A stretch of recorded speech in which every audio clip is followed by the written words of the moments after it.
Hey everybody, Andrew Ainsworth Golf Academy. As always, a very warm welcome. Thanks for watching the video today. I do appreciate it. Delivery yesterday, UPS man huffed and puffed his way up the stairs here, big box. He said, "This is balls, mate."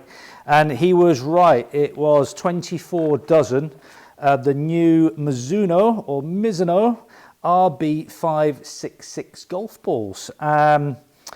Kind of forgot all about these. Ordered them last year when the rep came in and took the order, and then they showed up yesterday. And I thought, oh yeah, I think I remember those. Anyway, the RB66, shall we tell you all about them? We'll do the usual. We'll have a little chat. We'll put some pickies up. We'll talk about the tech and what Mizuno claim this golf ball does. And then we'll get in the hitting area, hit some balls, get some numbers, maybe hit some putts and chips, get a little bit of feel for it. So we'll flash up some close-ups, as always, with modern golf balls. Lovely packaging. Doing in three colours, white, yellow and orange. I don't remember ordering yellow and orange golf balls, but that's what's come through anyway. So I've got some of each here, which we'll have a little hit with. So, what can I tell you? Mizuno are saying it's their softest ever compression golf ball. Now, it doesn't actually on their website tell you what the compression is. So I'm guessing if it's going to be soft, it's probably around 40 or 50 compression. 566 micro dimples, I'll take their word for that, I won't be counting them. Designed to delay, and this is where it gets a bit scientific, designed to delay rate of descent past the apex of the flight. So, you know, ball getting up to the top of its flight and then delaying, I guess, the way it drops. So keeping it in the air a little bit longer for maybe more carry distance would be my sort of view on it. Feel they're saying is soft, trajectory is mid, short game spin is mid to high, and spin on driver low. So this is what the modern golf ball's been going after for a little while now, isn't it? To give you a good spin rate on the short irons, but a low spin rate on the driver to keep it a little bit more stable, minimise the slice or draw spin, whatever spin you're putting on it.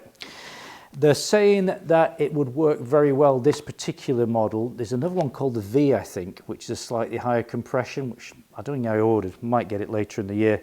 So this particular ball, the RB566, should, in theory, work well with slow to mid swing speeds. Now, there has been some research done on low compression golf balls by people a lot cleverer than me, and have basically said it's a load of rubbish and it doesn't work. That low compression balls have no benefit whatsoever for slower club speeds. Now I'm not agreeing with that, I'm not disagreeing with it. I don't know if that's the case, but I don't know who that research was done by. I think it was something like My Golf Spire. Those guys did some fairly extensive research and said it made very little difference.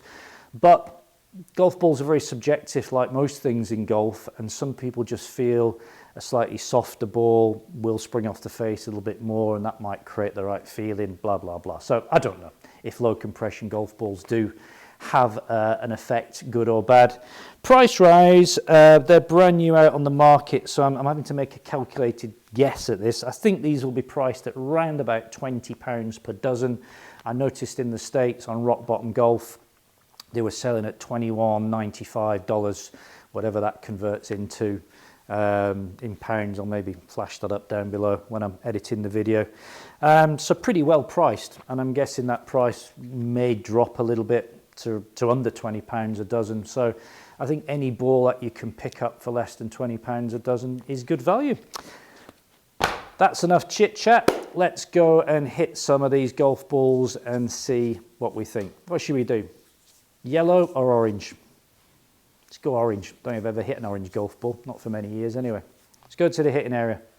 Right everybody, made it to the hitting area. Time to put these new RB566 golf balls through the paces. I'm going to hit some yellow ones. Said over there I've got yellow and orange.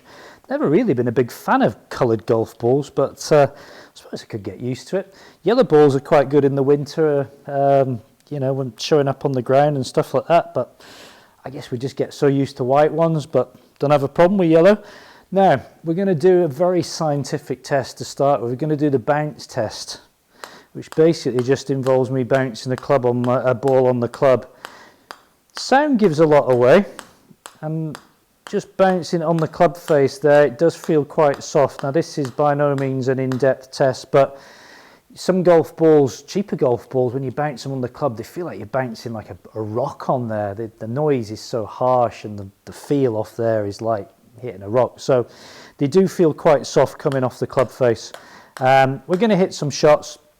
I've got a Pingai 210 7-iron in my hands, fitted, if you're interested at all, the Nippon Tour 105 in stiff. Set a green down there about 155. Where am I? On the third hole at the Brabazon on the Belfry. Great hole this, par 5, so 155, bunker. I've got to take this in quite high and soft if I'm going to attack the flag. So we're going to have a little go and see what we get.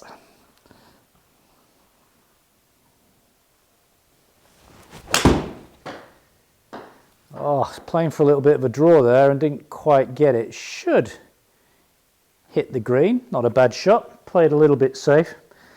Pushed it out to the right a little bit. But what we're interested in here is just having a little look at some numbers. Remember GC2 without the HMT measurement? Head measurement technology doesn't do ball speed. Does ball speed well, doesn't do club speed that great. So we'll look at ball speed there. 106 miles an hour, launched at 20 degrees, which is a pretty high launch for me with a 7-iron. But what I'm interested in is to see if these golf balls keep the spin rate up. And it did. Backspin there at 6.7, which is a great spin rate. Carried it 144. Wasn't my Sunday best strike. I would be looking for a little bit more yardage than that, but that is me rather than the golf ball. Let's give it another hit. Put a bit more on this one if we can. Oh, that's a better strike, but I've just turned it over and I don't think it's going to hit the green. No, I just pitched on the fringe, but it'll still give us the data that we're looking for. Club speed's gone up there. Just turn that one over a bit, didn't I? Club speed's gone up to predicted 82 on GC2. Ball speed's at 110. Launch angle a little bit low, which took some of the backspin off at 5.7. Carry distance 153. I'm just looking for one of those little high draws if I can pull it off.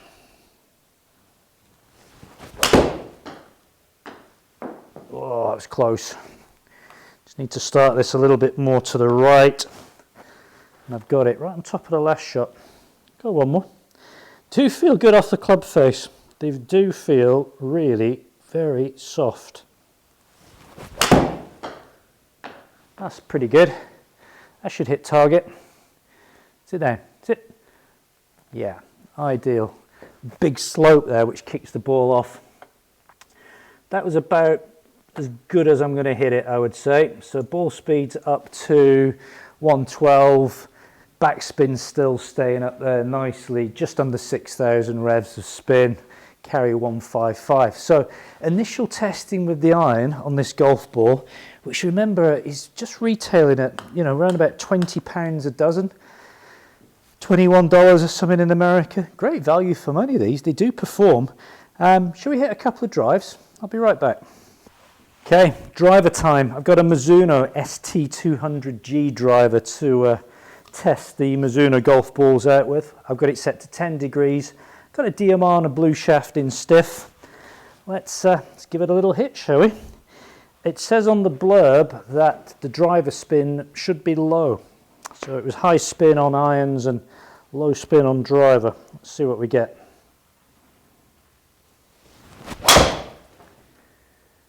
Oh, it's a shame. It was actually quite a good strike. I've just pushed it and it's probably going to pick up that bunker.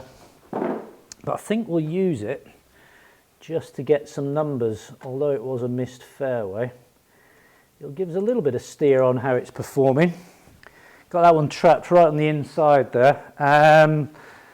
Ball speed 145, launching at just under 12 degrees with a backspin rate of 2.9. So I think that's probably more the way I delivered the club to the ball there. Bit high on the spin, be looking to try and get this down to 2.5 or a bit less if possible. Let's see.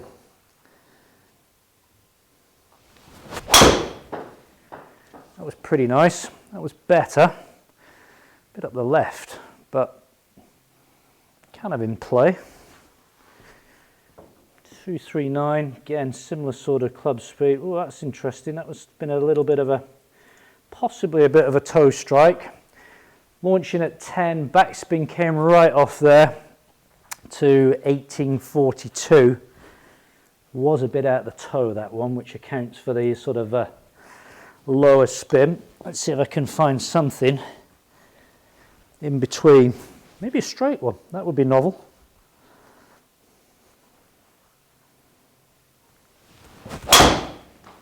How about that?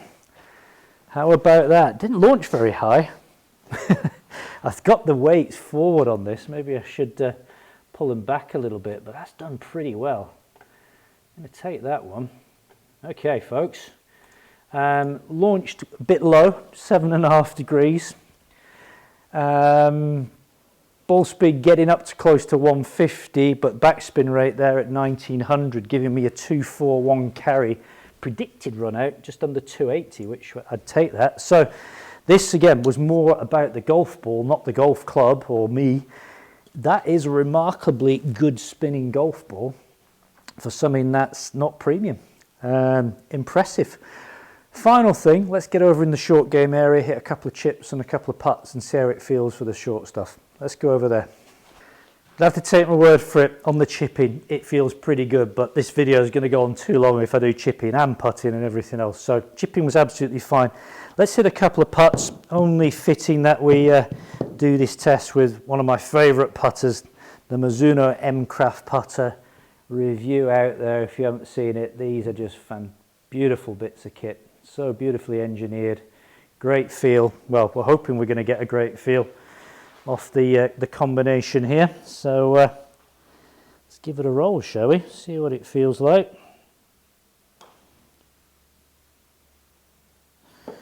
Does very, very soft feel off the face. Now that is a combination of this putter, but the golf ball. I'm seriously impressed with this golf ball, everybody. It surprised me because yeah, lovely roll off the face. The balls are brilliant. I can't really say enough about them. For around about £20 for a dozen, that ball's giving me all the performance that I want. I'd quite happily go and stick that on the golf course today and play with it. I'm not a huge fan of Pro V1s. I think for most golfers, Pro V1s are probably pretty unsuitable and expensive. I think there are far better balls out there for the majority of golfers. I've always thought that Titleist have done an amazing marketing job on Pro V1s, making us all think they're the best ball out there. But for some players, they are. Of course they are. But there are lots of great golf balls out there. And you don't have to be paying £45, £50, $50 a dozen to get that. So there we go. That's my review on the new Mizuno golf balls. If you get a chance to try them, and they have been launched worldwide, I believe, I think it's probably worth investing £20 or $20 odd and trying a dozen. That's it. Thanks for watching. Don't forget to hit the subscribe button down there. Got a bit of a problem, as the rest of the world's got at the moment with the coronavirus, so I've got a feeling I may have more time to do more YouTube videos because golfers may not be coming in as much as they were. So fingers crossed that things improve, but at the moment it's not looking great. So I guess the only upshot of that is more YouTube videos possibly. Anyway, that's it. Fingers crossed. Stay safe. Bye for now.